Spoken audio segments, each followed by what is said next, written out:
You've likely heard of microdermabrasion. The popular aesthetic procedure has been around for years, but now a new spin on that procedure promises better results and less post-treatment redness and discomfort. Dr. Steve Jepson is here to tell us about macrodermabrasion. I've never heard about this. How new is it? Well, it's been around for the last year or so, but we've brought it into our clinic. You know, we're always looking for the latest and the greatest and things that we can do to help people's skin improve, but also things that work. And so we've come across macrodermabrasion, and we have it at our clinic now. We're going to talk about it today. What's the difference between microdermabrasion and macrodermabrasion? Well, any kind of dermabrasion, the goal is to kind of rub off that outer layer of dead skin that makes your skin not look as good as it could be, makes the makeup not go on as smooth, makes products not be able to absorb into your skin as well. So the whole idea is to get rid of that layer. Microdermabrasion usually uses aluminum oxide crystals and a vacuum that goes across your skin and pulls it up into the little vacuum.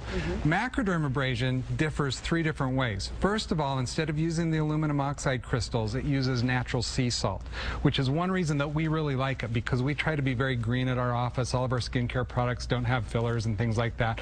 So we like the idea of using natural sea salt because it not only has an antiseptic and anti-inflammatory effect on the skin, but as that salt goes across the skin, just like it's doing in the video right now, it's going to pull out some of the toxins and impurities from the skin. So it's not only going to take some of the skin away, but it's going to kind of help detoxify your skin as well. Okay. Then, as you can kind of see on the video there, one of the other big differences is the way that it blows the salt across the skin instead of sucking the aluminum oxide crystals up from the skin. And that's really important because that means more skin is going to come off.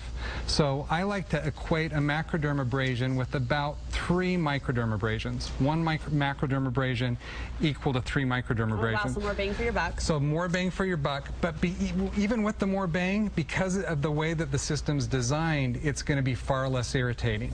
And I think that you could see there, I brought the hand piece with me, and one of the big differences, and let me have your hand here. Okay. One of the big differences here is the way that the angle of that salt blows across the skin. So it comes across right like this and essentially uses the salt to lift the skin off the surface. Traditional microdermabrasions actually come across like this and vacuum the skin up in. And so that's why those systems are much more irritating on the skin than the macrodermabrasion. So less redness, you'll see. Less redness, more skin coming off, and then finally we always follow with an ultrasound treatment. And the reason that's important is we've just taken off that layer of dead skin that we don't want, and so the skin's going to be a lot more receptive to vitamins. And so we put a vitamin mask on after the treatment, and then we use an ultrasound machine and the sound waves to drive those vitamins down into that more receptive skin.